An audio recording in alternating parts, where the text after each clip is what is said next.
And welcome everybody to another episode of Mac Yak. Tonight we have a very special guest star. I think we've had you on before, haven't we?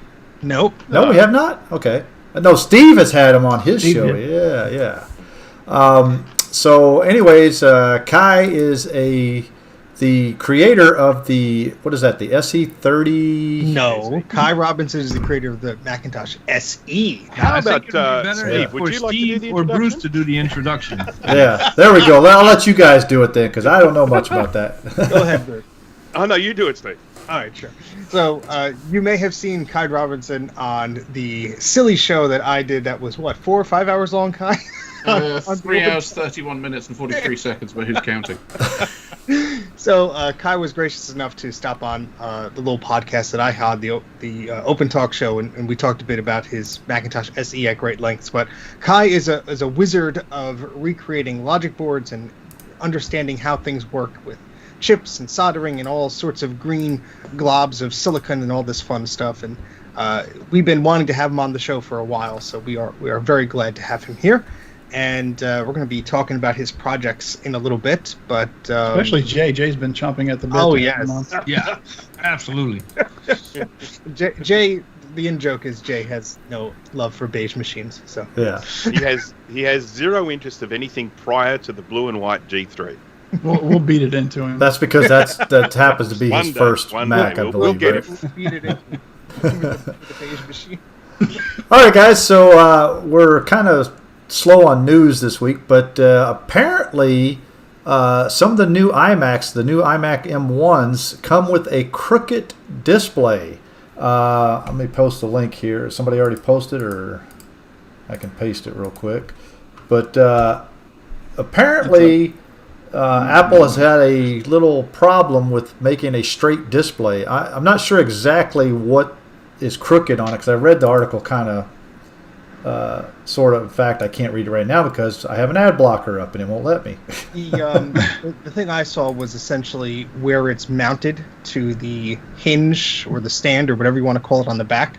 Apparently, some individuals have it more crooked than others. I haven't Some seen of the any photos- photos of it, though. Some of the photos I've seen, it's like there's a guy with a ruler and a level, and I still can't see the problem. So I don't know if it's something that is just being overblown or I'm sure there's an issue. I mean, it's so thin. I'm sure that metal can bend if you really want to. But Yeah, I mean, I've seen some at my work and stuff, but unfortunately, the ones we have at work have a password on it, so I can't even get into it to play with the stupid thing. So what, the ones on display? yes.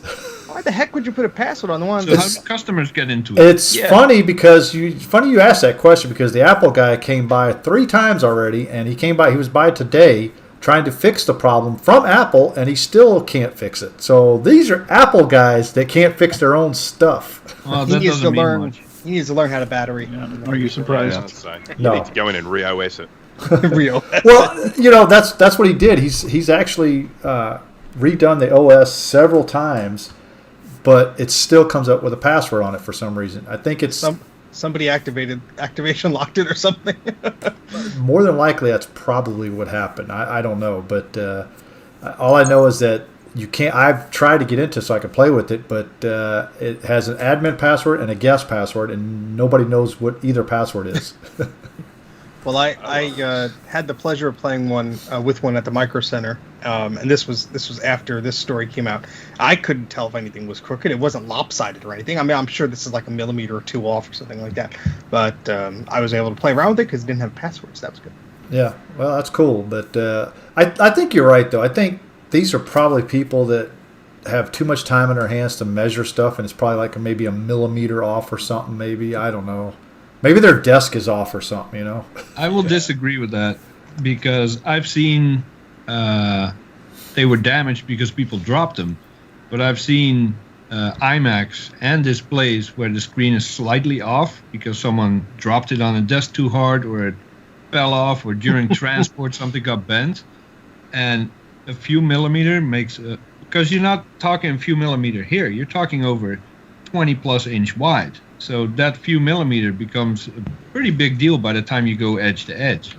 And Well, once yeah. you know it's there, Yeah. you can't unsee it. But what Steve you was can see talking it. about is, when you look at the pictures of the guy with the ruler, like he said, you can't see what's the difference. I'm sure if it was I sitting in saw front it, of you. Yeah. And you spend that amount of money on an Apple product. I mean, that's the reputation Apple tried to create for itself. You spend an obscene amount of money on an Apple product. You don't want something that's sloppy. Even if it's just 1 or 2 millimeters, you want it to be perfect. I would raise hell. Yeah. No, I agree. I agree with you, Jay. If I were to spend that much money on a product like that, I'd want it to be perfect. And I'm just very curious to see how many of these people actually have a machine like this. Yeah. I That'd mean, be you're not going to interesting. know from because when you post stuff like this on the Apple forums, anything negative towards Apple, whether it's a manufacturing defect or whatever, they will instantly delete from the forums. So unless some third party does a poll, like Mac Rumors or someone that has a lot of visitors, then we might get a bit of an idea of how many people are affected. But I've seen people post it on the Apple forums, and it's instantly deleted. Well, the problem with that is that you're not going to get the average user to go to Mac Rumors or something like that. They go to the Apple forums because that's there, Yeah. I love the comment I saw on this that was basically somebody wrote fake instructions of how to recalibrate your head to adjust it to better suit the iMac. It's such an Apple thing. Oh, This is going to turn into the new kind of you're looking at it wrong. Yes. There you go. Your head's tilted wrong. Yeah. Yeah. To buy a It's just like the Well, iMac's that's fine. good. Just go to your chiropractor. All right, guys, so let's go ahead and move on to our first topic of the evening here. This is a topic that Jay found on Facebook group. Someone had asked, what made you switch to a Mac as a former Windows user? Now, I'm pretty sure all of us, except for Jay, has used Windows before. So Jay won't admit it, but I'm willing Jay to... has actually used Windows. He's just lying to us all. No, I think he is too, yeah. He is. He's admitted it before. I've used Windows in high school. Well, actually, that was DOS. It wasn't even you had to Windows. use We it had for to the app or we had to something. program a game or something, and it was just a 1-hour class. Everything else in that school, it was graphic design. It was all Mac. So I've never owned a PC at home. In school, we're just talking 2-3 hours a week, and in a virtual machine to reset a security camera or something, maybe half an hour. But Told you. Mm-hmm. From my first computer, I've been Mac. So. All right, so let's go around the horn here. We'll start with Mike here. What prompted you to switch? I know you still use Windows PCs, but what started Not you by with? choice. I only use one because it's the fastest thing I have to do what I need to do. If I had a Mac as fast as that thing, I'd use that. But my main thing is stability. Windows is, was notoriously buggy in the 90s. It got really good in the early 2000s with Windows 2000 and XP. Vista sucked. 7 was awesome. I loved it. And when they announced end of life for Windows 7, I said, screw it, I'm out. And that's when I went back to using Mac. Actually, this is the first time I actually used a Mac full time, to be honest with you. I've always had Macs, but they were always a second computer. Now it's my only computer, Okay. I mean, I have a laptop that I use sporadically. And, of course, my streaming machine, that's the only thing it does is stream. It doesn't do anything else. Okay. Kai, how about you? Do you use Macs exclusively, or is it just... At work, yes, almost 100% Mac. But then that's because the i9 that I've got, I can boot camp it if need be, because we support like Linux and Mac and Windows machines. So I need something that can kind of like talk to all of them. But at home, I'd have a mix of both desktop PC, which I'm on now, and I've got a 15-inch MacBook Pro, which I use whenever I'm traveling. I've never really kind of been necessarily like in one camp or another. There's always been like for all of the PC like exclusive stuff. I can't I can't use a Mac all the time. With Sprint, for example, there's no Mac equivalent of it, and a lot of the software that I use is PC specific. So, I don't think I could ever migrate fully, into one camp. I flirt with the idea in my head occasionally, but then, rationality kind of steps in and goes, no, behave. Let's see, Dana, how about you? Never actually used Windows as a daily driver before. Our first computer when I was growing up was a DOS PC.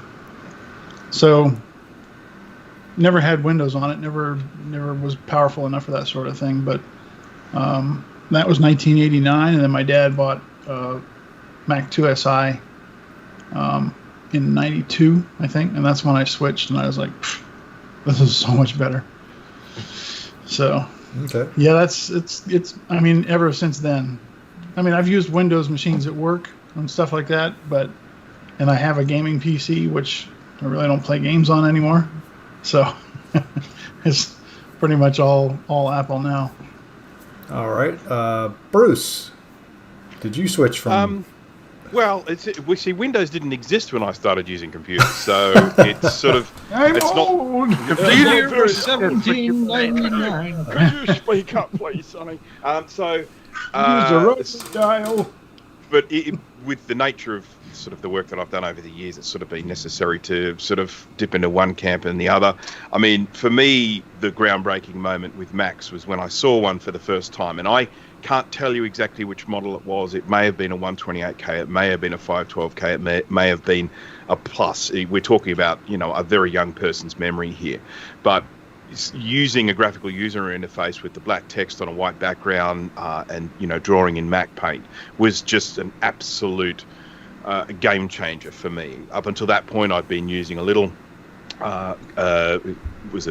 sold here in Australia called a Dick Smith VZ200, and it was a copy of I think a laser or something like that, and then I moved to an Apple IIe, but that was it was just a huge thing seeing a graphical user interface for the time, and that really did make a big change to me at that time. Since then, throughout the years, I've had to work with both, and even at the work that I do now as a web developer, I can do all of that stuff on a Mac, but I do need to test these in the Windows environment. So I do need to jump across into Boot Camp and fire up Windows and go and see how they're going to look in their crappy browser and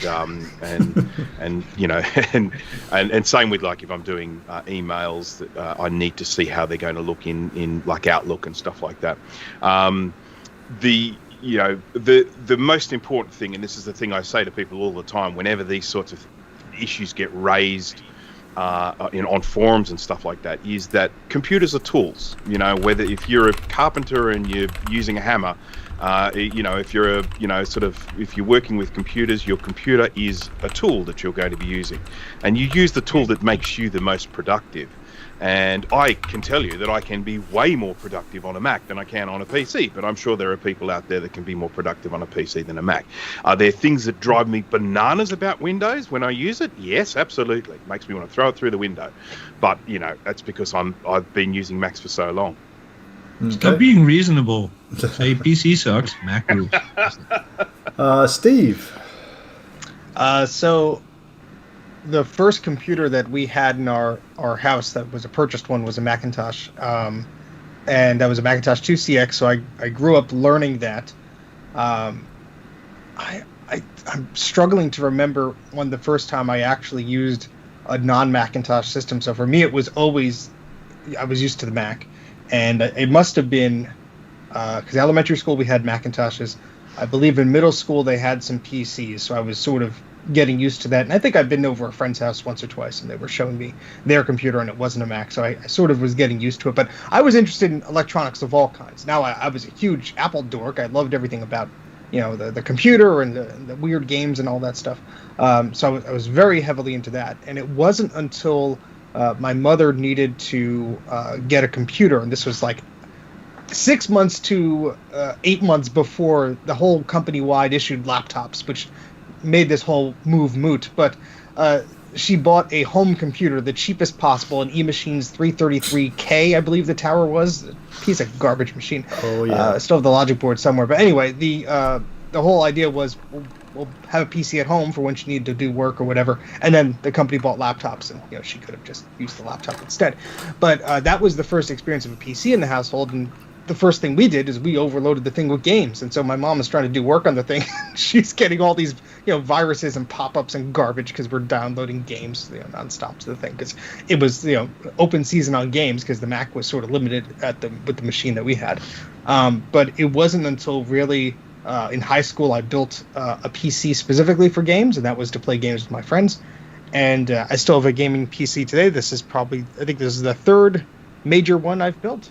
And I use it for games periodically. I use it for things like the EEPROM reader and writer that does not have Macintosh software and cannot really be emulated correctly with VMware or stuff like that because the way it handles USB connectivity, or it'll forget it or anything like that. And it's just one of those things that I'm more comfortable on a Mac. When I started my job a few years ago, they gave me a PC and I was fine, but there were just some things like I couldn't get used to. I wasn't as quick, I wasn't as reactive because I was so used to the setup. And it's everyone's preference of what they use and the software they need to use. I would love it if I could just stick to one system, but the pieces of software that are out there, or the different versions, or if there's a freebie version of this, there's so many interesting tools that are developed. And I think if you have the flexibility to jump onto another OS, it benefits you. I had a corrupted video file, and there was a freebie version of a piece of software that was on Linux. I just downloaded that, and it was able to uncorrupt a video file based on a known good video file, and that sort of reconstructed the header or whatever. And so I was like, oh, great. I don't care what OS it uses as long as it's usable to me. But I don't know if I could use Windows as my main system, although each machine has their own quirks. Yep. All right, and last but not least is me. I think I'm probably the only one out of the group that's actually had an extensive background in this. But like Bruce, I started in computers way before Windows. And my first computer actually was a TI-99-4A. I learned to program BASIC on that thing. But then I went into DOS, of course. I had DOS computers and stuff. But my first graphical user interface was not Windows. It was OS2 Warp, which was a much better operating system at the time than Windows 3.1. Because at the time, Windows 3.1 was only a 16-bit operating system, whereas OS2 was a 32-bit operating system. And the fact was that you could actually run Windows programs in OS2 natively, so you had the best of both worlds. It was almost like a Mac at the time, being able to run Windows programs using, Parallels or something like that. But OS2 was a really good operating system for the time. However, it fell out of, favor because IBM stopped supporting it, and it lost a lot of steam there. But it could have been a very good competitor to Windows at the time. But when Windows 95 came out, everybody started switching to that. And so I ended up switching to Windows 95 when OS2 basically became non-functional. Now, my first experience with the Mac was, I want to say, back when I got my first iPhone 3G. I loved the iPhone so much, I said, well, I'm going to try the Mac operating system. So I got a MacBook Air. It was my very first Mac, and it had Snow Leopard on it. That was my first experience with the Mac OS. And I tell you what, I never looked back after that. I loved the operating system. I loved how easy it was to use, how much you could actually do that stuff. So that right there made me switch from Windows, which I was using Windows 7 at the time, to Mac OS. And when Windows 8 came out, I didn't even touch Windows. I think I skipped Windows 8 completely because that was a disaster. But anyways, that's how I kind of switched from Windows to Mac OS, and that's been probably going on about 8 or 9 years now. So I mean, I'm relatively new to the Mac OS scene. So Bruce, you got a question? Yes, I was just curious about the OS2 thing there. Was OS2 ever bundled with clones? I know it was IBM's baby, but is that one of the things that killed it? Just curious. No, OS2. This is the funny thing about OS2. I'll talk about this briefly. OS2 was actually developed by Microsoft. Okay, it was actually Microsoft's version of what they were supposed to be competing with the Apple, the Macintosh with. It was a joint project. It was a joint project. And what happened was IBM was getting very discouraged with Microsoft because Microsoft was using more time to develop Windows than it was OS2. So IBM finally said, "Okay, we're taking over," and they took OS2 under their wing and continued development of it, and took it away from Microsoft. But Microsoft actually started out developing OS2, and actually OS2 was supposed to be designed for the PS2 because there you got this, the /2 there. That's the reason why OS/2 was there, because it was that's a little, I guess trivia tidbit there. Well, that's enough of this Russian. Windows crap. What's that? What's that, Jay? You're all talking Russian. I have no idea what you're talking about. But to answer your question, Bruce, no, OS2 was never bundled with any computer. No. Okay. It was no matter what you bought. If you wanted OS2, it was always an add-on. Mm-hmm. Even if you bought an IBM, it didn't come bundled. Oh, okay. It was an extra cost option. Yep, and that's what killed it pretty much because it was very expensive, That's but a it was mistake. a very good. It was a very good operating system once the second version came out. Yep. OS2 version 1 was actually straight command line based, just like DOS. Yeah, but when I actually started was the second version, and OS2 Warp was the final version. I think it was 4.0. Version 3 and 4 or Warp. Yeah. And actually, OS2 is still made today. There is a company that bought it from IBM when they stopped supporting it because there was still a lot of legacy equipment out there that still runs it. Well, if you actually ever use an ATM or something similar to that, you're probably using a version of OS2 Warp, believe it or not. A lot of those old machines like that, teller machines and stuff like that, still use a version of OS2 Warp because the security on it was a hell of a lot better than any Windows stuff. The entire New York Metro system is actually run off of OS2. Yeah. So that would explain a lot. Yeah. Actually, they still use it because they've never had problems with it. So the problem must be somewhere else. No, the problem is just on getting their trains on time, right? No, the problem is the way the machines dispense the cards. But anyway. Okay. But anyway, if OS2 had continued to have been developed, I don't think Windows. If OS2 would have been the market leader versus Windows, we probably wouldn't even. I probably wouldn't even be using a Mac right now, to be honest with you, because OS2 was far superior to Windows of any kind at the time. Oh yeah, that's why I used it. I mean, I used it extensively until the supports. I used it a lot. I used version 3 a lot. Mm-hmm.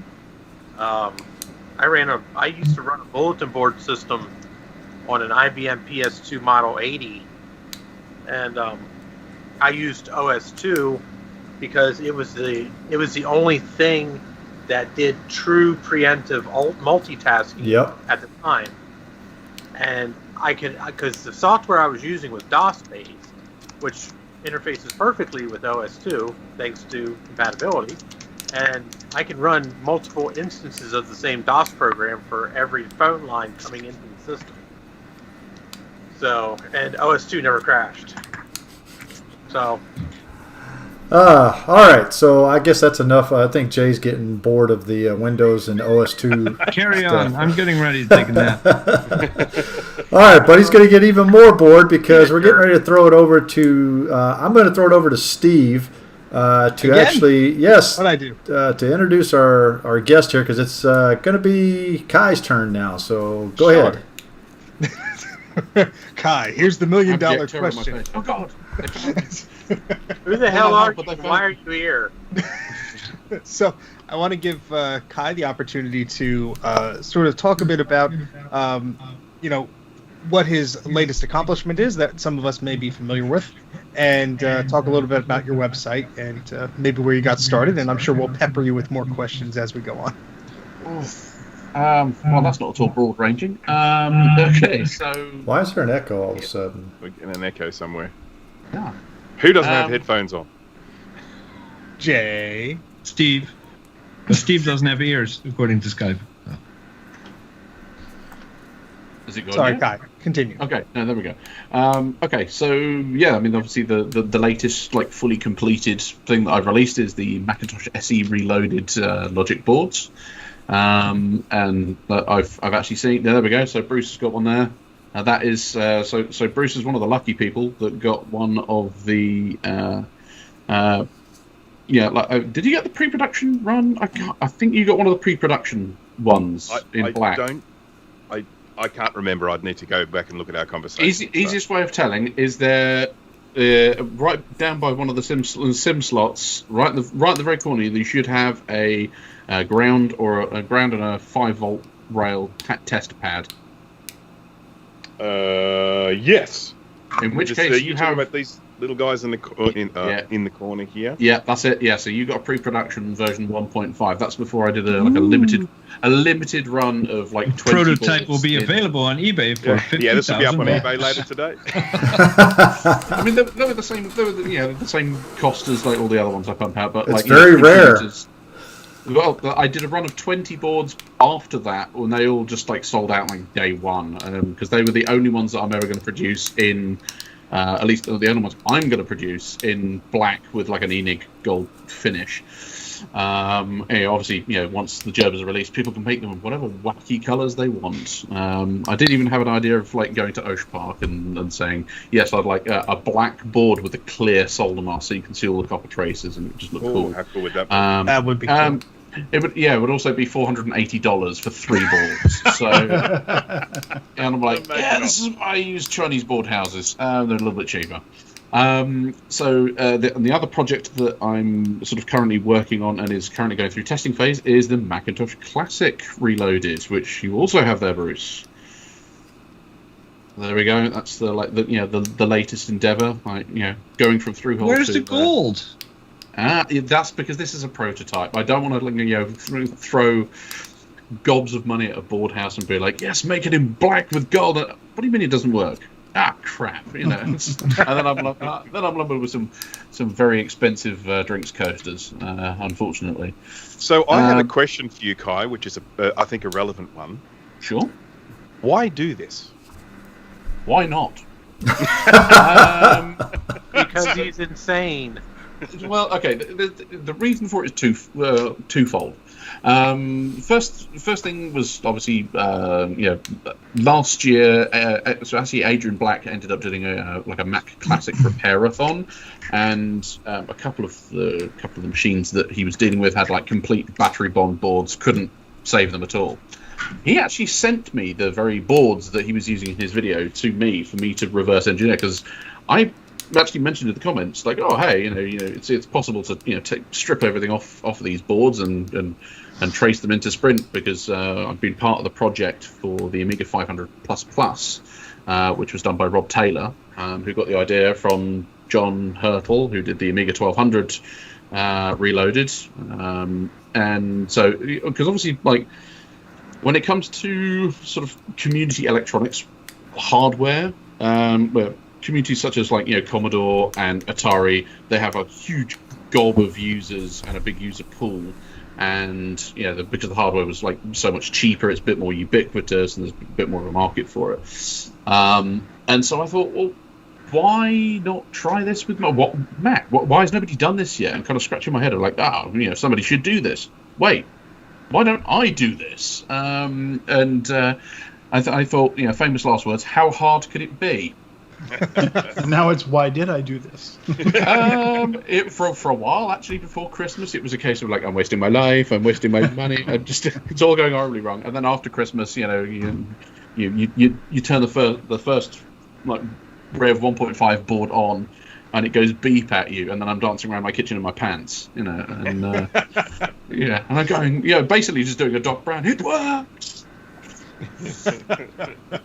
So for those of the very few viewers that are watching, I have no idea what Kai is talking about.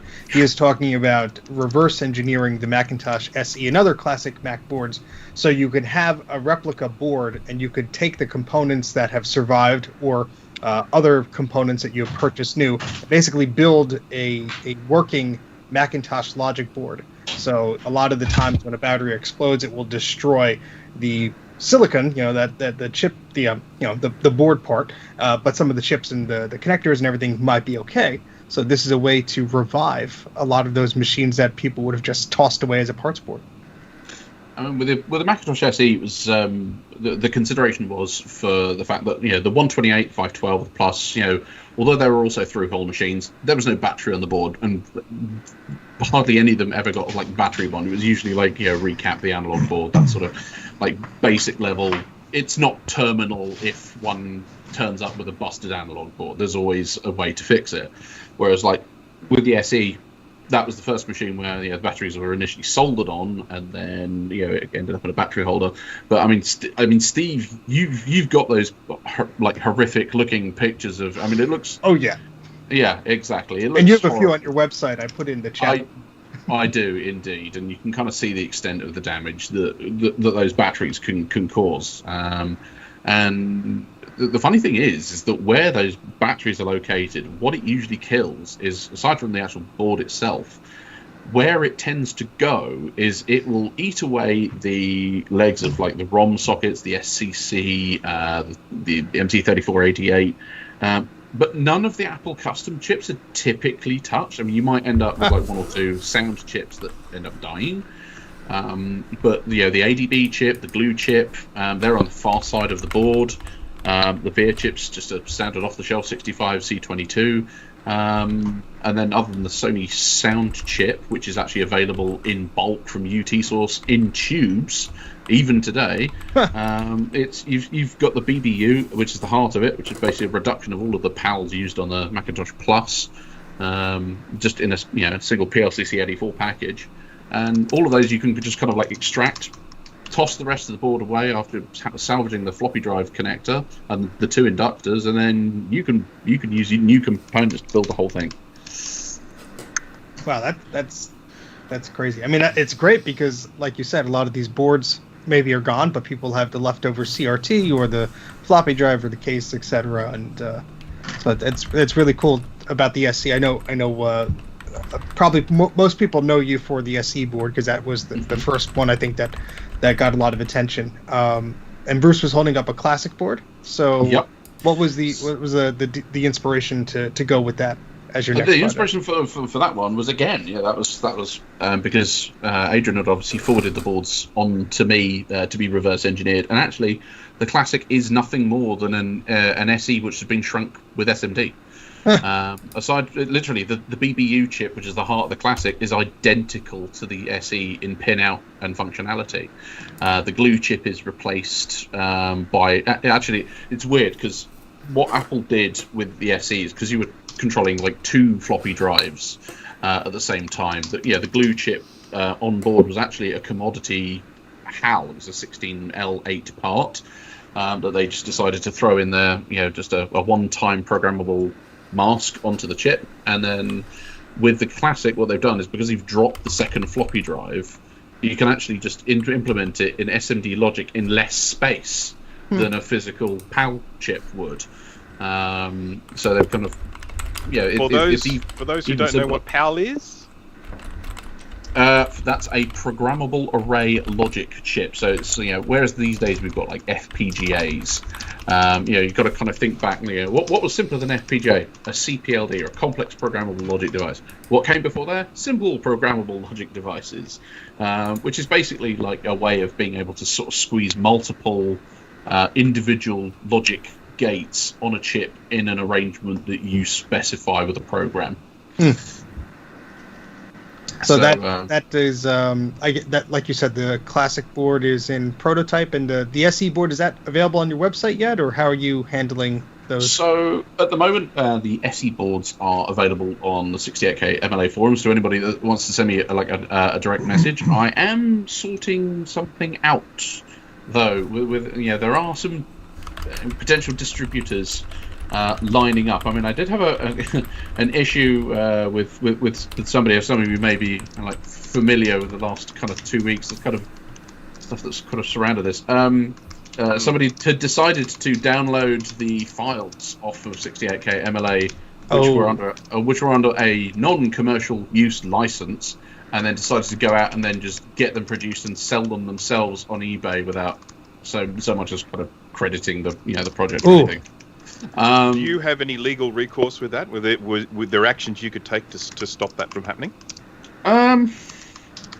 Probably, but if it had gone on, I would have gotten the legal ban hammer involved. But as it was, the actual person that was doing it agreed to take it down once I clarified with them what the license was. They took my silence over them asking what the license was as tacit approval to just go ahead. Which is that's not right. I mean, it's not really how it works, is it? Yeah. No, it's not. And as it stands at the moment, I mean, the sprint file and the gerbers are available on 68K MLA forums, but they're not on GitHub just yet. The bill of materials is, the project page is up on the GitHub as well, but it's not been released just for pure and simply just I want to iron out every last little bug. So like the one that popped up the other day was like additional grounds needed to be adding with one bodge wire and a solder bridge, and obviously to avoid like that whole thing, I want to like make sure that all of the gerbers, the sprint files and everything are all completely fixed first before they go on GitHub. And then it's a case of like, if you want a completed board, you can come to me and ask me for one, or one of the distributors, which may be coming down further down the line, or just have the files, go and make yourself one. And if you want to sell off any of the excess that you've got, whether it is on eBay or a forum or whatever, to do a group buy, that's fine. So it's absolutely no problem with that. But at the moment, I'm still in the process of kind of like recouping the initial investment into the project, because although it's components aren't necessarily like the most expensive part, it's the board runs. And sometimes the boards are like, that's not too bad. It's 90 quid for a run of boards.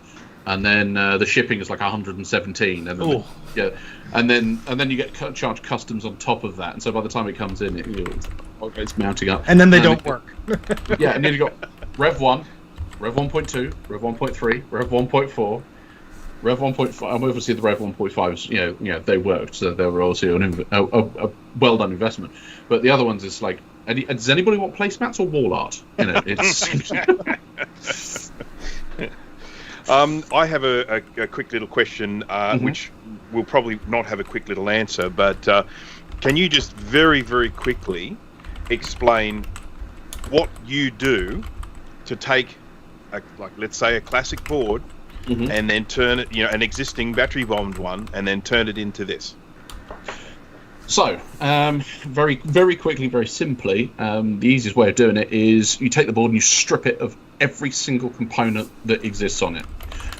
You don't even care about like what components like they are. Obviously, if you can remove the stuff, without breaking it, great. If not, it's battery bombed. It's dead anyway. It's fine. Once the board is completely stripped, you want to clean it off, and you literally want to stick it on a flatbed scanner. So you scan the front, and then you scan the back at 1200 DPI.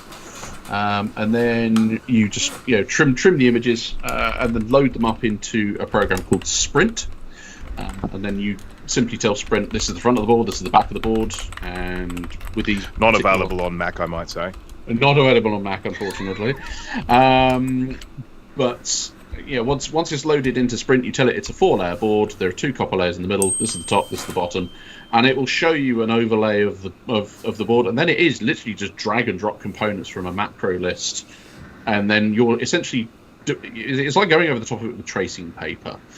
And then once you've done the front side of the board, the back side of the board, then comes the interesting part of figuring out what the hell is connected in the middle. And luckily, again, with the SE, and the Classic, they're 4-layer boards. Just the middle layers are nothing more than power and ground. There's no signals because they are so such like simple designs. When you start getting up into like the SE30, that was like a 6-layer design with like mixed power and signal, and that you can get into like ball ache territory. But simply, you're essentially creating a Xerox of the board in a board layout program. I have a question. Jay has a question. And I'm actually not joking. I have a legitimate question about something base.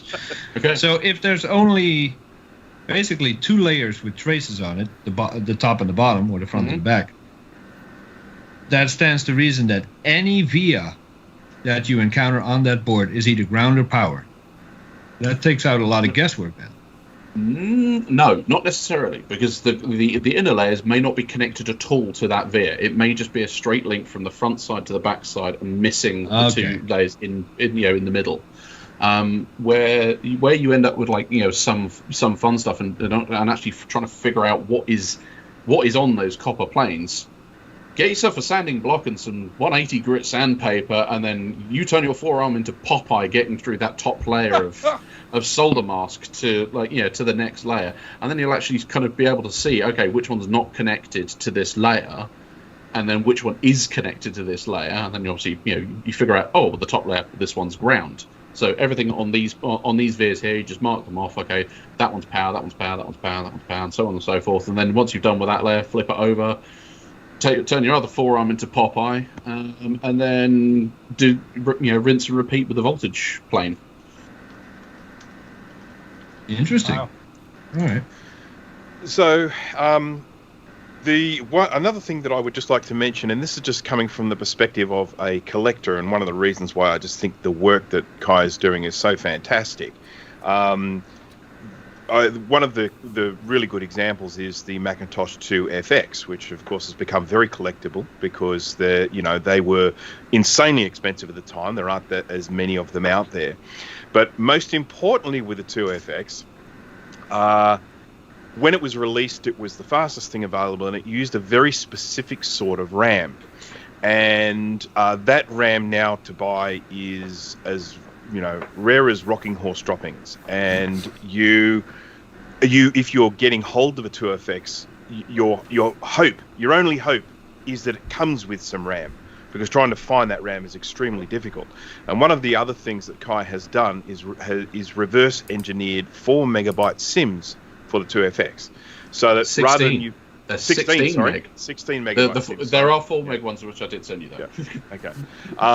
So when you're in a situation that you get hold of this, get hold of an old 2FX and you're wanting to load it up with RAM, you can actually get stuff new now. You can make it yourself, or you can have someone make it up for you. And from the perspective of a collector, I find that sort of thing really exciting. And just so glad that that people are doing that sort of thing to keep this this hobby alive and keep these old computers going. So, is there anything else interesting sort of that you have made, Kai? Yeah, there's a few things. I mean, obviously, some visual aids here. So I've got so Steve will recognise this if the camera will focus and not blur it out.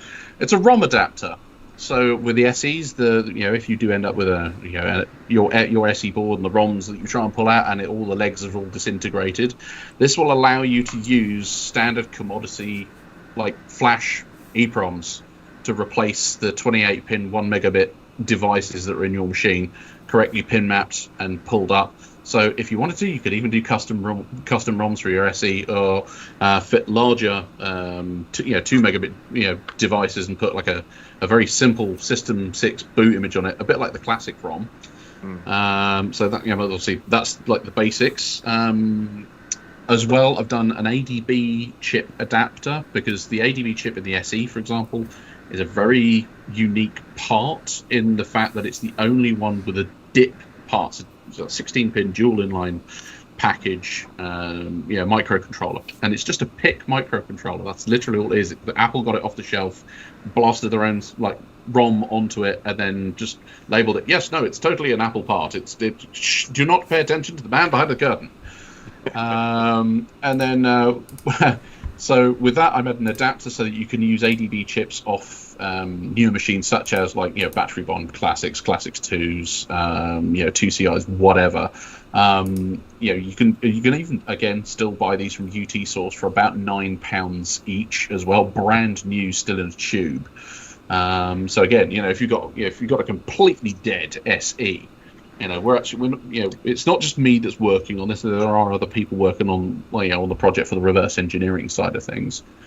So we've already kind of figured out the glue chip. I've reverse engineered that with the help of a guy from Jam Arcade known as John or Porchy, and so we've got all the logic for that, so we can make reproduction versions of those. You don't need an original Apple chip if your one's damaged. ADB chip. One of the collaborators on the project for that is John Masters and Johan Grip.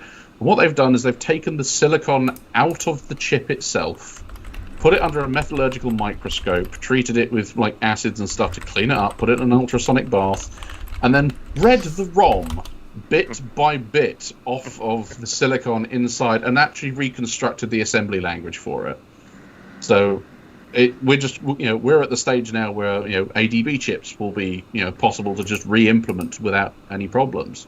There's also a project for the BBU chip in the Classic and the SE as well.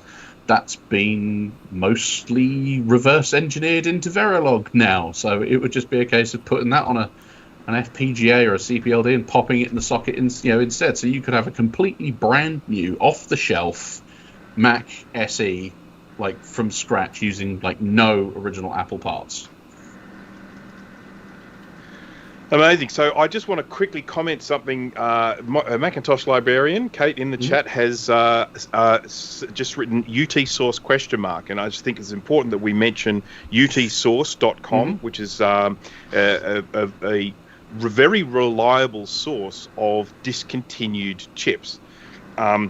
And just be aware that if you're looking for a chip, I was looking for certain chips for ages, and you get the codes and you jump onto Google and you type those codes in, and you might get taken to these Chinese websites where they say they have 14,000 in stock, and then you send an inquiry, and the next thing you know, you're getting emails from 50 different Chinese suppliers saying, what are you looking for? And then no one has any, and you are now on their lists, and you get emails from them constantly. This has not happened to me.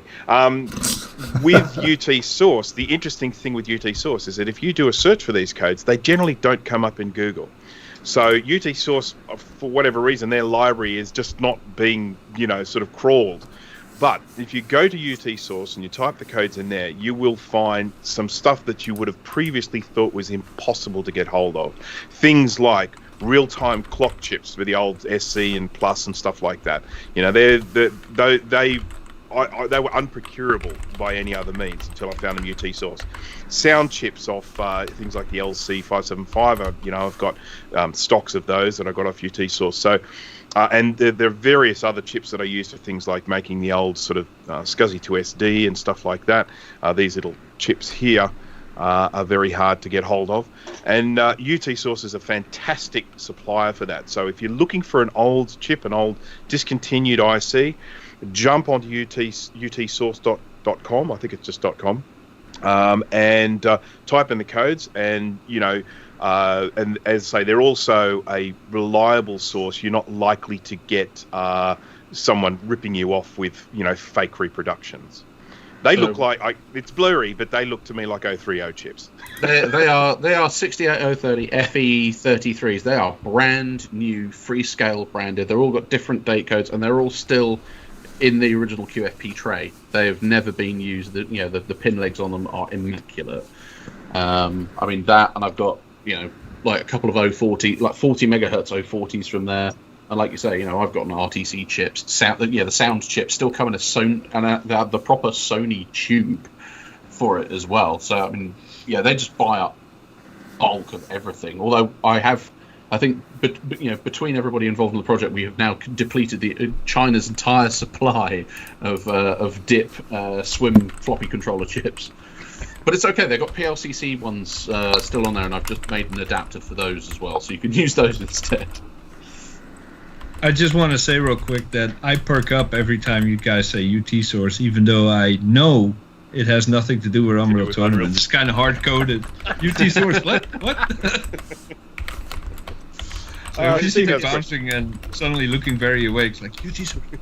I mean, if you want to get... The funniest thing I bought from there recently was some G4s. Just thinking like, oh, I've got, if I pick up a G3 system, I can swap out the CPU and that for a G4, and they were, I think, £6 each, which were and again they were new in the tray, never used. Steve is muted. Steve, we can't hear you. What's going on?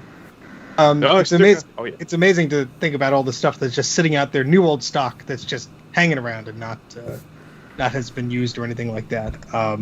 I just wanted to ask you, as we think about all the stuff that you played around with and all the stuff that you hope to do in the future, what would be like your dream machine to recreate? Do you have one? Do you have an adapter or some unobtainium thing that you would love to recreate? So these prices of these unobtainium adapters or whatever it is not a problem anymore. I mean, accelerator cards are one such issue. I know that Bol on the 68K MLA forums, produces like short runs of like the 040 like accelerators, for example. But I know other people have started to kind of look into this too. I mean, just today, in the Discord that I'm in, the Retro Tinkering Discord, somebody's actually managed to get a PyStorm running to the point where it's like prompting for the floppy disk. I saw that. I have no idea what a PyStorm is, but it's interesting. Put it this way: it's a Raspberry Pi Zero that can emulate a 68K CPU, whether it's a 68,000, an 010, 020, 030, 040, 060, and you say, I want to emulate a 68 at 100 megahertz, and it just plugs into the regular 68K socket, and it just does it. That's amazing. And you get all of the correct caches and everything, and the fully instruction set support that kind of goes along with it. What a time to be an old Mac geek, huh? Oh yeah, this is fantastic. Awesome. Well, thank you so much for sharing all the dorky details there, Kai. That's all right. I'm here to be a dork all evening or morning, as it is in my case. That's what we do here. Oh, you seem surprisingly awake, so late nights like this are not uncommon, I take it. Oh, the amount of coffee I've had just to keep myself awake this long.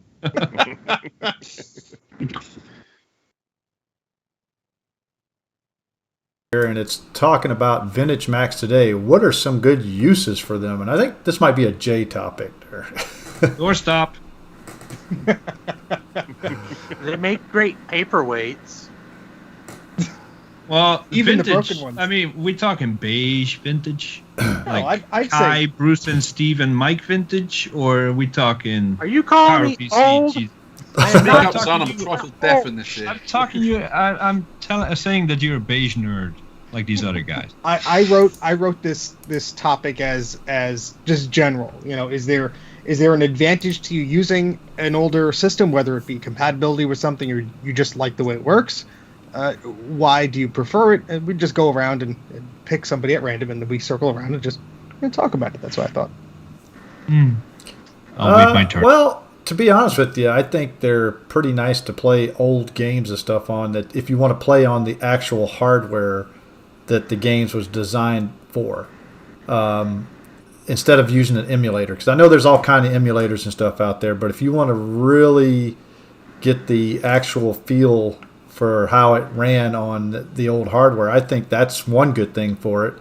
As far as anything else, I can't really see anything else that's good for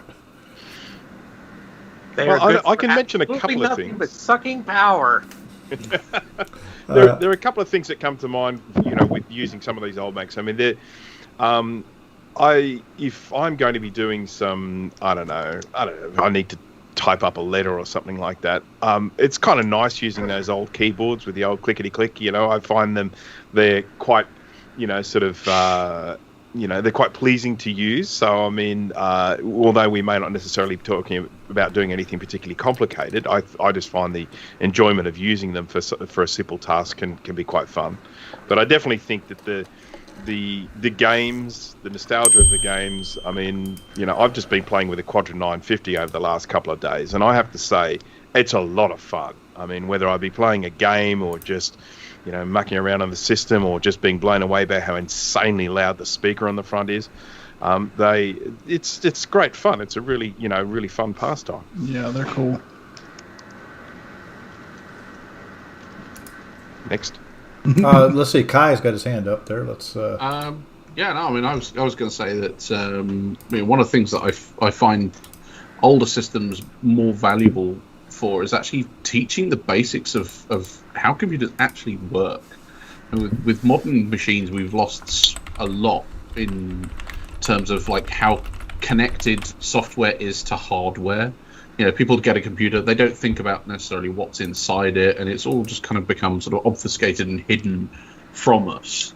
Whereas like older hardware, I mean, if I'm training an IT tech, for example, the first thing I want them to do is like, okay, we'll pull apart their workstation, tell me what everything in there does, and the amount of people that I've had that are like, I have literally no idea where to start. Okay, so let's start off with the basics. So I mean, this goes even like beyond like vintage Macs, back to like 8-bit machines that plugged into your TV. It's easy to point out this is the RAM, this is the CPU, this is how they interact, this is how they work on a bus, explaining like simple concepts to them that aren't sort of everything hidden by a giant heatsink or a plastic cover. Then when you're using the software again, back from the 8-bit days where you could just like, I want to put a specific value into this location in memory directly, and there's nothing to say, oh no, you shouldn't do that. Oh no, we're not going to give you access to that or anything like that. You can be as brutal as you want with that hardware, because it's like, yeah, sure, I'll do what you want. Tell me what you want me to do, I'll do it. There was always the infamous HCF instruction, which a lot of people called the halt and catch fire instruction. Catch fire, yeah. Yeah. Putting the CPU into kind of like an endless reset loop, which just heated it up until the chip went came off the board. And the free thing is, popcorn. There was nothing to stop you from executing that instruction if you wanted to. It wasn't like, no, you're prevented from doing this because you're not just in user space level 0. It's a case of like, yeah, sure, whatever. Quick little plug for the Netflix series called Halt and Catch Fire.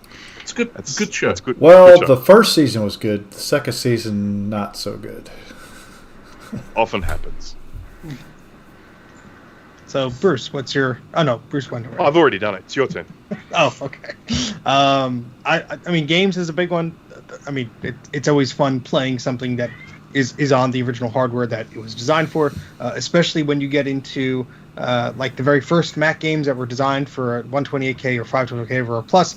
If you emulate those, they sometimes run real too fast, or you even try and run them on a later 68K Mac, it might run too fast, or PowerPC emulation. So it's nice to have like the hardware to back up the application and actually run. And the other thing is peripherals. I don't know, just like old scanners, printers, devices like that. You have all the ports to them. You don't need these transceivers or adapters. They work as they intended. It's a sickness I have that I like old dot matrix printers. So it's a vice. No, it's not a sickness. Insanity. That's a serious disease for you there, Steve. There's no known cure. I'm sorry. But just to have the ability to take a step back and just play around with those machines, and as Bruce was saying, typing on the keyboard, it can be very therapeutic of just, look, I have no distractions, I'm not connected to the internet, I'm doing this task, I have to finish this, there's no other thing to distract me, put your phone on Do Not Disturb, and you type away. And I actually do a lot of my more in-depth scripting stuff that I have to do for my channel. I'll just open up ClarisWorks or whatever, and I'm just typing away at the Quadra 800, and that will somehow lead into the next topic where Jay talks about backups later on. Well, that's if he's here to talk about them. False. He'll be back. I don't know. But yeah, I mean, I actually have a couple. I mean, I don't have very vintage machines. The only vintage one I have is sitting at Steve's house right now. It's not even a Mac. It's actually an Apple II. But I'll be glad to get that one because I want to just be able to play some of the old classic stuff on it. Yes, I'm going to get a floppy MU on it and to use it and get a lot of the disk images and stuff. But I just want something like that to do that. I have an old Commodore 128 here that actually, no, it's actually a Commodore 64. It's not a 128. It looks like a 128, but it's actually a Commodore 64. But I have one of those sitting over here, and it runs fine too, except for the disk drive doesn't work for it, so I have to figure that problem out. But I agree with Steve. I think that playing those games and stuff on an old hardware is the best way to experience that stuff. Yeah, and seeing people in the chat as well, just saying what they are doing with Jay that. put his 2 cents in there too. What about you, Dana? I think it's pretty much been covered by everybody. For me, it's mostly a mix of, hey, this is going to the recycling. Do you want it? Sure. But mostly, like everybody else, I probably read a little too many of the product catalogs back in the day, and envious of all the machines that I could not afford and couldn't have that look so cool. And so now I can get them. So that's where a lot of them came from. I think I wanted a Quadra 950 like nobody can understand, and it was just unobtainium back in the day. There was no way. And then happened to get again. It was like, hey, this is going to go to the recycling. You want it? Yeah. I know that exact feeling. My personal unicorn was always an SGI machine, and about 2 years ago, I got myself an SGI Octane. Awesome. Which, because back in the day, those things cost in the UK educational market for a university. The university pricing for one of the machines that I've got, with dual processors and 896 megs of RAM and two 9 gig SCSI hard drives, was approximately £89,000. Gum. 89,000. That's I'm going to say about $65,000. So yeah, I remember when it's funny you said about SGI because I remember way back in probably the early to mid 90s I was still using a 386 and I was looking through magazines and said, hey, look at this real nice computer, does all this fancy stuff, got great graphics and everything else, and then you flip the page and I think it was the Indy actually, which is actually the lowest end machine. They were very popular, and it started at $15,000. Yeah. At $15,000. Yeah. Those things were the business, though. And you man. weren't They doing were awesome. anything on that $15,000 computer. You were spending at least $20,000 to get memory and hard drives and everything else. Oh, but I'll tell you, they are awesome machines. Though. Again, the one I've got spec'd exactly the same. It was from the University of Sussex, the chemistry lab, and they were using it up until I think 2008. Still using the Indy for spectroscopy and NMR stuff. Still they only chucked it out just because they got a gob of money and then they had to upgrade everything. Otherwise, they wouldn't have got rid of it. But again, even that one new still came with a binder of stuff, and that was like £28,000. And then you got to put 17.5% VAT on top of that, and then that would buy you a BMW 5 Series back when that came out, a very nice BMW 5 Series, and a hotel room for a weekend. Oh dear. All right, Mike, since we're anything to add before we move on? Mike. What? Mike. Any It's your turn. Oh, it's my turn for gibberish. Yep. Unless you don't want to. What am I gibberishing about? Well, we were talking about uses for old machines. Do you have a specific Well, use I for them? use them. I mainly use them for decoration because I can't afford the electric bill to run them like Steve. Who But says I can? because your electric's not turned off. Not yet. Not yet. But I like them because if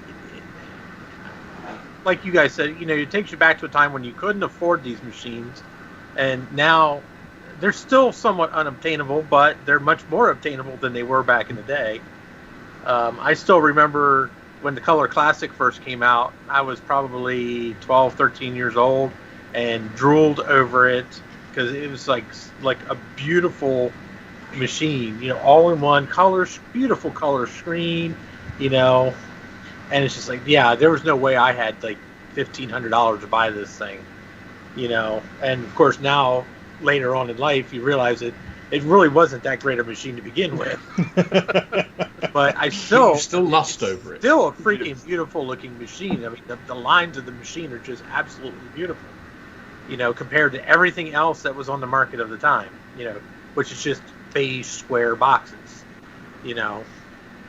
But The Color Classic is such a good example of that because, as we know, this is a massively underpowered machine with a ridiculously impractical screen.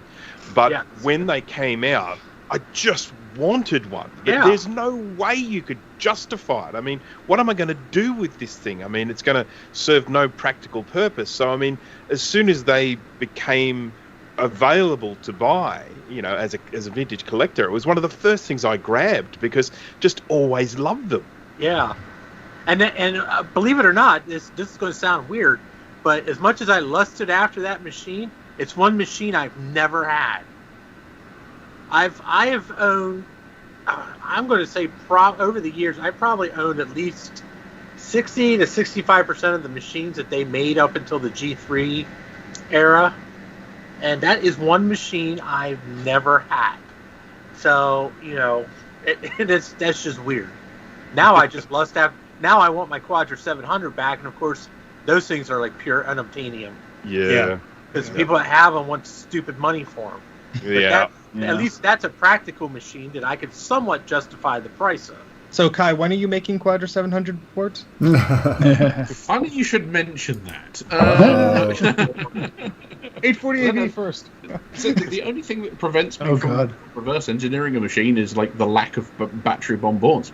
People want, if people want to send me like battery bomb Color Classic boards, for me to reverse engineer, yeah, sure, I'll take a shot at it.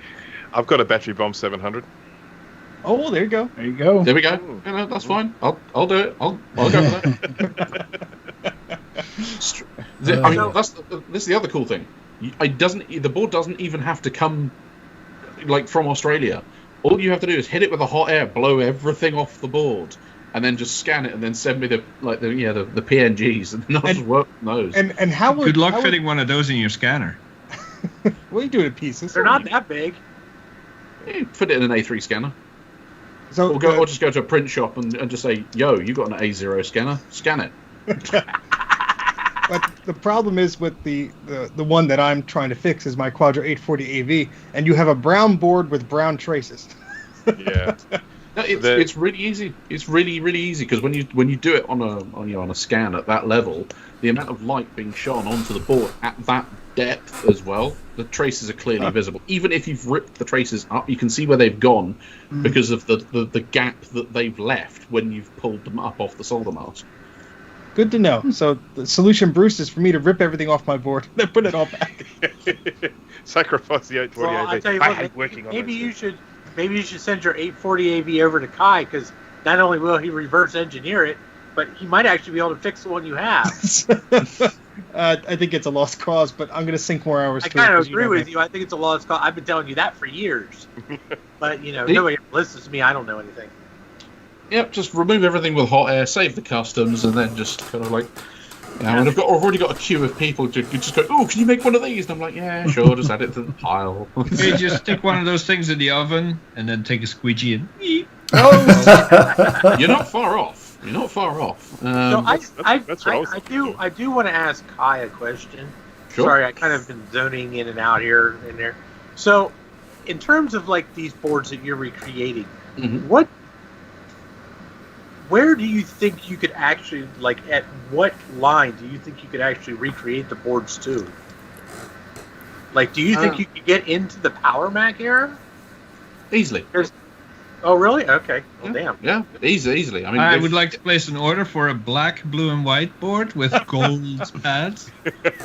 See, the difficulty is not. I mean, the difficulty curve kind of peaks at the SE. As an example, it took roughly 6 to 9 months to kind of get to grips with Sprint, learn it well enough to be able to actually, do the reverse engineering stage of it. So that when I moved to the Classic, that was done in 2 months. Because I mean, I'm not only working with a smaller board as well, but you're also working with surface mounts, so shorter traces as well. But also just because in your head you know all the functions, the features, and how everything works, and what you need to do to do what you want. So when it comes to like doing something like a Power Mac board, if you want like a G3 blue and white, how many layers is that board? That's during the era where 6-layer boards had long been left behind, and you're going up into the territory of 8-layer, 10-layer, 12-layer. But if you have a board view for the particular board, and you've got a schematic for it, it's easy enough to kind of like map where everything goes. Or if you just got again like a blue and white board that's dead, strip all the components off and just scan your layers, sand down, scan the next one, sand down, scan the next one, and so on and so forth, until you end up with like a stack of layers, and then you're still playing join the dots. It's just on a slightly larger scale. You could do PowerBooks if you wanted to, or you start off with. I mean, probably the easy thing to probably start off with would be a like the G4 ZIF carrier CPU boards, because again they're going to be more like 6 or 8 layer boards, and because the size of them is very compact. Interesting. I have just one thing that I wanted to mention. Another huge advantage of the work that Kai is doing is that once these boards get put into an application such as Sprint, you end up with this absolutely fantastic diagnostic tool.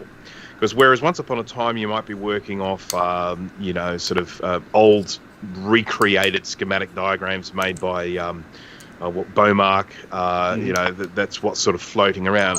All of a sudden you have this thing on a computer where you can look at a particular point on the board and you can press it, and it'll tell you exactly where that goes to on the board. So from a diagnostic perspective, if you're trying to find a broken trace or something like that, you can sort of say, okay, well, if I put one side of the multimeter on this here, I should be getting continuity at this point here, and this point here, and this point here. That's right. And then when you then have that on a computer, I mean, when you're doing sort of a lot of the modern diagnostic work with the new Macs, a lot of those you can get hold of things called board view files, and that allows you to do that. It gives you that extra sort of help. But none of those existed for these old boards. So to have these files that exist now for these old boards is really good at not just obviously recreating these boards, but then repairing some of these old ones as well. Boy, I never thought of that. But that is very I think I bothered Kai about that during Steve's live stream. Like, hey, you got board views? You got schematics? I want them. Well, the other really cool thing is if you don't have the schematic for a machine, you've only got the board in front of you. Obviously, you go through the step of kind of recreating it. Once you've actually got the Sprint layout file, you can just import that into KiCad and just go, well, there we go. There's all the traces. They're already there. Backwards engineer a schematic from a Gerber or from Did you a say Sprint layout. KiCad?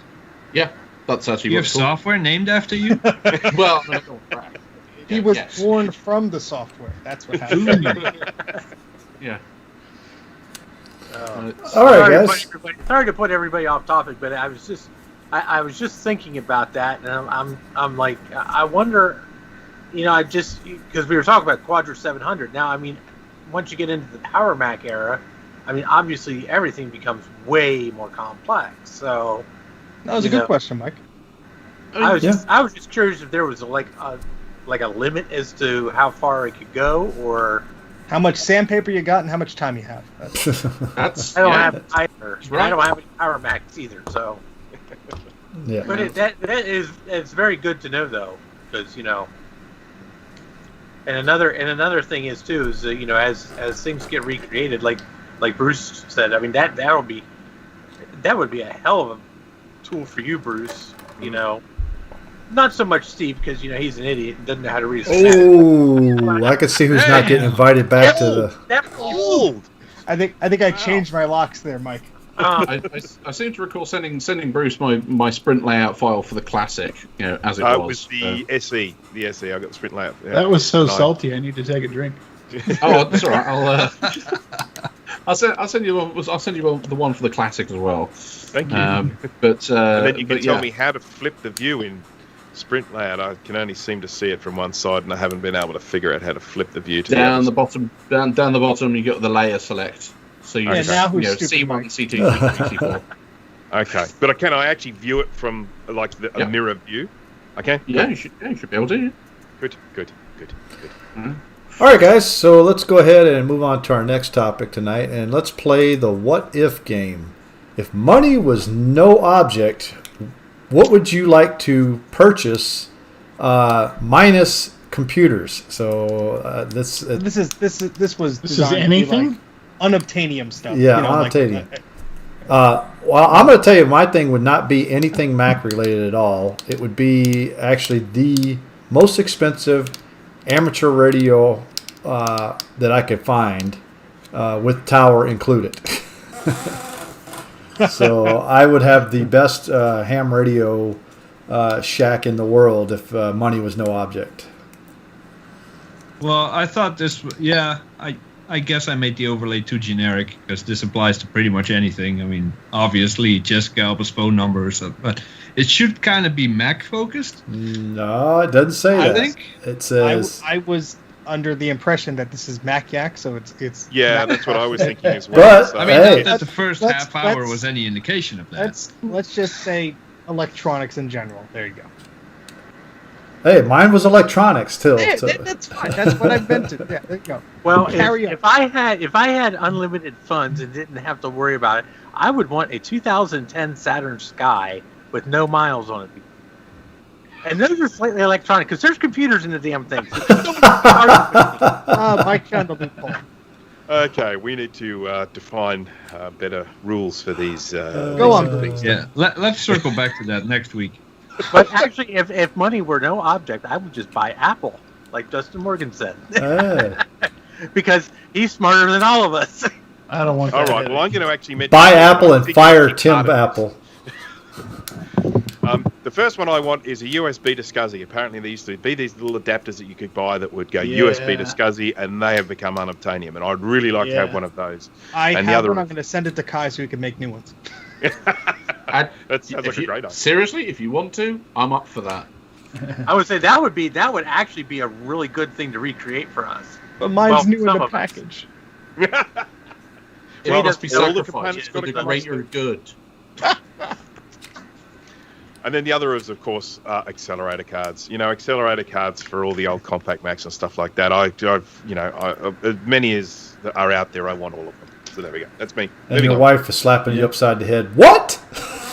Money is no object. I would, if money wasn't an object, I would spend significant funds and send them to Kai to create a quad CPU MDD G4 board. I Wow. would love that. That would be very Most interesting. of that would be on the ZIF carrier side of things. So it wouldn't. I don't care how you do it. Just take my money and make it happen. Kai's going to be on an island somewhere. Shut up and take my money. And if I took that money, I would be on an island somewhere. Oh, thank you, Justin, for Technically, the Kai's not super available at the chat. moment. Hey, Kai, I thought you were on an island. And Yeah, best not mention that. It's not a great island. and I just wanted to mention there, Justin, thank you for the super chat. Appreciate it. Thank you, Justin. Thank you, Justin. All right, Danny. You're what gonna would need you Steve. No, that's Steve's thing on his show, right? Eep. There you go. I just saw somebody said, maybe I could reverse engineer the original packaging. There is actually somebody already doing that Oh, on the fancy. 68K MLA forum. So if you want a brand new box for your classic, then you can have one made. Before we move on, I don't understand anything about the last hour and a half, pretty much, that you guys were talking about. SIP, blip, GIP, all that stuff. But I do just want to point out how amazing it is to have a community that, the community as a whole is pretty much coming up with unreleased versions of macOS, like I instantly forgot the name. OS 9 Lives. macOS 9 Lives. And Kai doing this reverse engineering, and all this stuff combined will give us at some point in the future, hurry up please, a G6 or something amazing. So it's pretty cool. I will say that's the one thing that, because obviously I came from kind of the Amiga community, and as I explained when I was on Steve's show a couple of weeks back, the prevailing attitude to people is, when you say you've got an idea, people are instantly dismissive, or, oh, it's already been done, or, oh, someone else was working on that, or, oh, you're wasting your time. And when you do create something, they're like, yeah, but it's going to suck, and, I won't pay more than £10 for it. And you just bugger off. You negative. I mean, I'm not saying that's everybody, but there's a lot more of them, and they're very entitled, and it's so refreshing to actually come across to like the Mac community where you say, I'm going to invent a thing, and everyone's like, yeah, do it. How much do you want? I'll throw money at you. It's literally turns into that Fry meme from Futurama. Shut up and take my money. It's like I'm still waiting on the boards coming from GLC PCB. Don't care. Want to pay you. So Kai, what would be your adapter or tool or piece of thing that you would want? I can't pick just one. Okay, I can't pick just one. Okay, so one would be I would pay for access to the Apple archives at the University of South California, and pull out the schematics. Like, oh, these are the schematics of everything. Yoink, I'm having those. And secondly would be a pick and place machine, because for SMD assembly, that's the only thing is, like, when it comes to 0805 size components, my hands are not the steadiest. So I mean 1206 I can do, 805 I can kind of do anything like more than about 10 of those at a time. It's like I've got to take a break. So I want a machine to just go, like, look, you've got all of these reels of components, do it for me, and then just press a button and then leave and then go and have some cake and then come back and it's like, oh, I've assembled it for you, master. Good answers. Mine would be something silly like the PC card, PCMCIA slot adapter for the PowerBook 500 or something like that. One of those silly adapters that command stupid amount of money these days. I'd go for an X-ray machine. A really high definition X-ray machine. So if there's and we saw a video about this last night. If there's a short in a board, or you want to know where a trace goes to, just X-ray the board, zoom in, and you're done. You know exactly where what goes. You're just skipping the sanding process. Exactly. I mean, I don't want Popeye arms. So does it have to be Mac related or just computer related? I said electronics because you chose a car. Okay. Then I want an IBM PS2 Sound Blaster card, a microchannel one. Fancy. You can buy those now. No, I want a real one. You don't They're like $2,000 right now. But what I mean is that Tube Time actually reverse engineered the MCA Sound Blaster and has it available on GitHub. Yeah. I have a Resound in my P70, which is amazing considering it's just ad-lib. But I mean, that would be one thing that I would just love to have, would be a microchannel Sound Blaster. Bruce's cat's eating the microphone. Yeah. All right, guys. So let's go ahead and move on to our final topic of the evening, and that is Jay. And I'm going to throw it over to you for the Backup Awareness Month. Oh, right. Yes. So I started this last week, a week late, but I'll catch up on the July 1st show. June is Backup Awareness Month, so I'm doing a little thing during Mac Yak, just highlighting a backup utility or strategy or something. I had this whole thing planned out for this week. I did my homework, I got my notes ready, and it's perfect. And then Kai came on, and it became all about bass, so now I kind of have to shift stuff around. Sure, blame me. And absolutely. So what I was going to do next week was focus on backups for older Macs. So I'm shifting that to this week. So I have no links ready. The website hasn't been updated yet, but I'll take care of all that after the show. I cannot go as far back as 68K and all that stuff, but I have several dudes here that can. So I just want to touch on PowerPC, macOS 8.6, 9, and early versions of OS 10. There is, last week we spoke about Super Duper and Carbon Copy Cloner. There is a utility for OS 9, OS 8.9 called Silverkeeper, which is basically an early version of Super Duper or Carbon Copy Cloner. Select the source, select the destination, what do you want to back up, go. Silverkeeper is available on the Macintosh Garden website, and I believe it's macOS 9 or macOS 8 and up. So if you want to back up your PowerPC Mac to an external hard drive, create a bootable clone, or do something like that, Silverkeeper is your utility.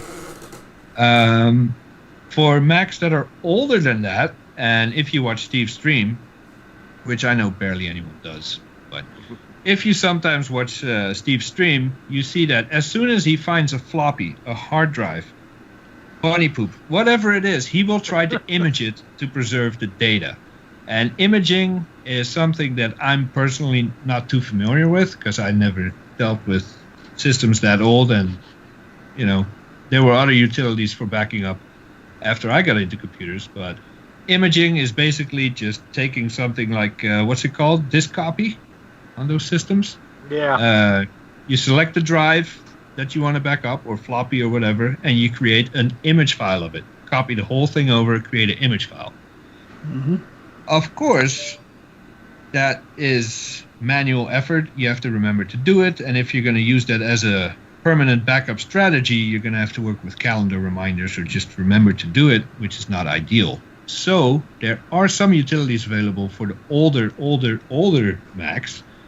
One of them is I had it Retrospect. Retrospect. Yeah. Yep. And there was another one called Desk Tape.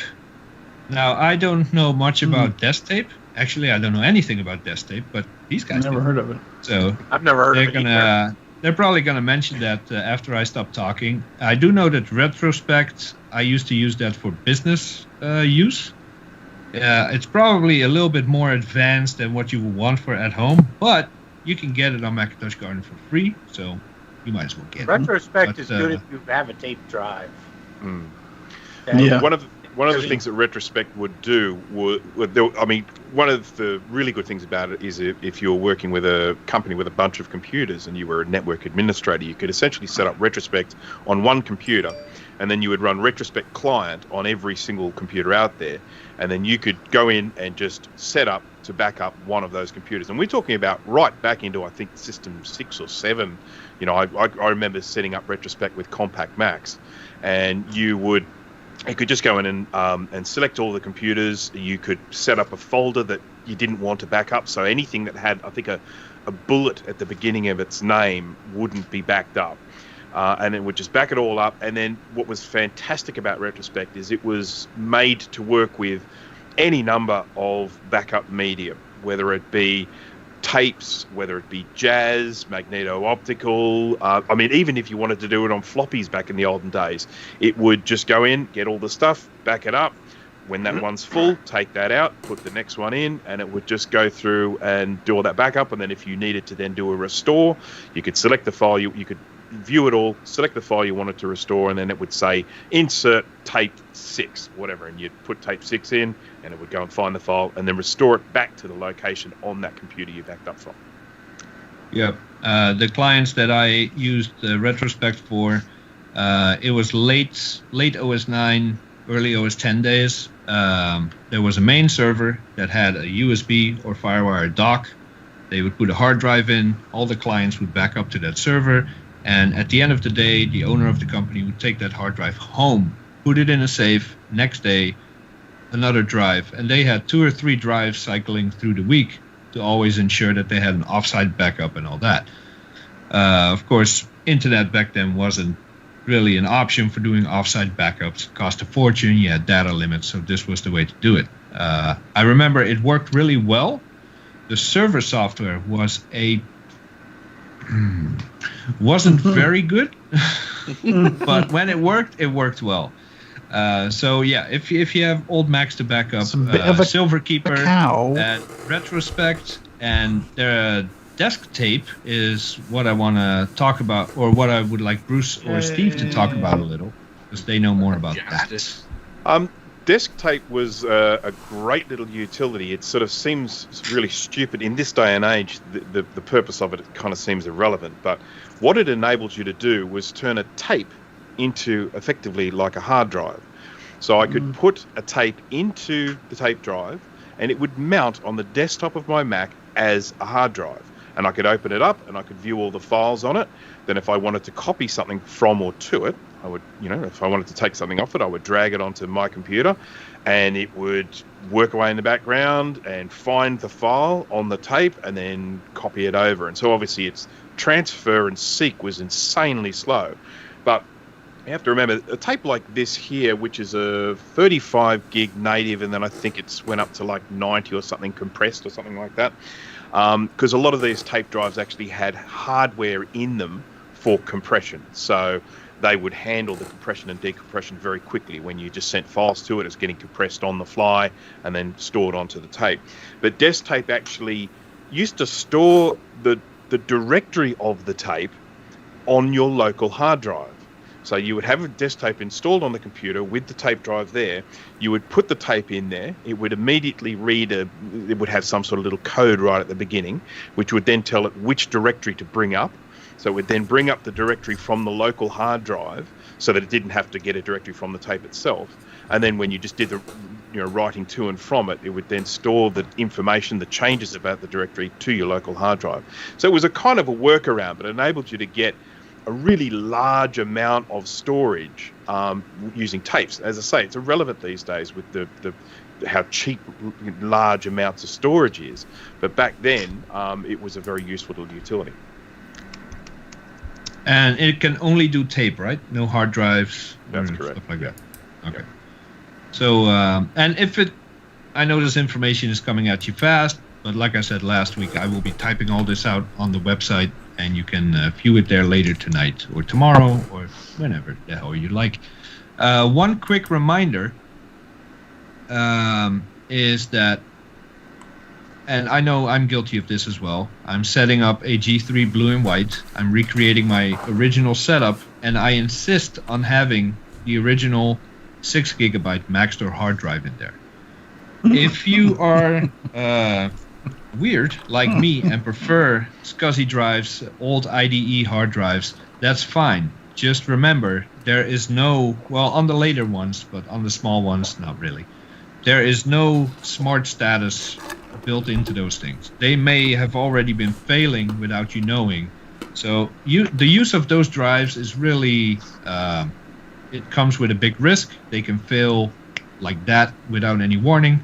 So make sure you have a backup. And I believe Kai has a question. Yeah, no, what I was going to say was that for anybody backing up floppies in particular, if you find that things like disk copy don't work, there is actually another option with CryoFlux. What you can do is, and that's available for use with USB floppy drives on more modern Macs, which run like 10.7 to 10.11. You can put the disk in, and you can read the entire contents of the disk from the magnetic flux on that drive. So whether it's whether you've got bad sectors or not that's readable on the disk, you can patch it up later on. Whether or not you've got like some sort of funky copy protection on the beginning of the disk, which is like, oh no, you're trying to copy this, no, deny. CryoFlux doesn't care. It will read every last bit off that disk and dump that as a magnetic image file on your machine that then you can write back to any other floppy disk as an identical floppy on the magnetic flux level, not just on the bit level. Like, everything is copied, and it does perfect clones. Nice. Can I get that on Macintosh Garden or something? It's a piece of hardware, right? You all. I think for that, all you need is. There is a tiny little board that you can buy. It's available at Cryo. 142 euros. It looks like there's a premium and a basic Cryo board. It looks like. Yeah, the basic CryoFlux is 99.99 euros. I mean, it's obviously, if you've got a large collection of floppies, then it's worth, it's worth like, the spend, as it were. But I've never seen anything that can, and it's not limited to Mac floppies either. You can dump any floppy in there from any system, and you can CryoFlux it on the machine. You can Steve is going to order this before we end the call. He's probably already ordered it. What are you talking about? I can see the reflection in his glasses right now. And if there's anyone that probably should have software like this, I know it's pricey, but I think Steve is the only person I know that would come to mind. I think the software is free, but the hardware isn't. Is that correct? That's correct, yeah. Yeah. All right, I'll be looking into the CryoFlux, and I'll add that to the website as well. That sounds very useful. I'm not going to rag the price, because if it works as well as you say, then it's worth every penny for people that do archiving and stuff like that. Yeah, I wish it was ported to like the classic Mac OS, so the software could run and image the disk running the hardware. I believe the source code is actually available as well. I wish I was smart enough. That's what I should say. Yeah, Bruce. I don't know. I don't do software. Hardware, yeah, sure, no problem. This is Steve just now when you called him out. What? You see the window closed. So that's my little thing about backing up for older Macs. And like I said, I'll be typing all this stuff out with links to product pages, download pages, all this stuff. So go to mac-yak.com later, probably tomorrow. Give me a break. Let me enjoy my evening. I'll do it tomorrow. And then you can find it there. All right. We're about done with the show tonight, but before we go, we're gonna let you guys, if you guys got anything going on this week, and give you some shameless self-promotion. So we'll start off with Kai there, since he's our guest tonight. Dave just showed up. Anything you want to put out there to let people know where to find you and stuff? Yeah, I mean, obviously, if anybody wanting to have a look at my projects, just have a look at the the hacks and development section of the 68K MLA forum. I seem to be very prolific in there at the moment with like adapters and boards and reverse engineered stuff, obviously. So if you do want a board, just ping me a message on there. But I also have so for my company, I have actually set up a domain and a wiki which explains the process of like how the reverse engineering has gone. So you don't have to go sifting through 43 pages now, I think we're up to, of thread of how it's done. If you do want to sign up and put your own projects on there, again, we've got a sign up enabled. You obviously just request to get an account. And then I will create you an account, and then you can write up your own projects there for anything electronic related. It doesn't have to be Mac related at all, or car related, whatever you want to do. If you can stop it moving with duct tape, or start it moving with WD-40, or somewhere in between, it's fine. Just put your project up there. It's cool. All right. Anybody else got anything going on? I'm gonna live. I'll be working on a few more Mac Pro CPU trays. I've been getting quite good at repairing the bent and broken socket pins, and I'm starting to kind of enjoy it. So, yes, that's one I finished today, and it's working like new. And I have 2 more in the mail on its way to me, and 3 that arrived today. So I'll be working on that pretty much all week. It's fun. And there are no schematics or board views available for these, so Kai, I'll be sending you a blank board so you can do your thing. As long as you're paying the postage, I don't care. All right. Anything else, guys, before we move on? Nope. Steve will be streaming tonight. I mean, Bruce will be streaming tonight after Mac Yak. Don't know, maybe. All right, guys. So that ends the stream pretty much tonight. Appreciate everybody for joining us. Also, we got 32 concurrent viewers and only 13 likes. So we need to start smashing that like button. That's because of Kai. Yeah, I need to start smashing that like button. Ash. But anyways, guys, make sure you join us on Discord if you haven't already. We do have a very active Discord server. It has actually been mentioned. I know Kate mentioned our Discord server on her newest video, as a matter of fact. So Mac Yak has become a pretty popular place to hang out and get ideas. Subscribe to the Macintosh Librarian. Yes. So make sure you guys check that out. Also, make sure you hit that subscribe button and hit that bell icon. We only do this once a week, so you're only going to get one notification a week. We don't inundate you with a whole bunch of stuff. So there you go. Other than that, that's about it, guys. Unless you guys got anything else, I think I got one more thing. Oh, go for it. Because I already lost them in the chat. The links that Steve shared for Kai's website, his wiki, 68K MLA. He has a YouTube channel as well. We'll put all that in the description after the show is done. Yep. All right, guys. So we'll see you guys next week. I know Steve will not be here next week, but thank you. All of us will be. So we'll see you guys later. Have a good evening. Adieu.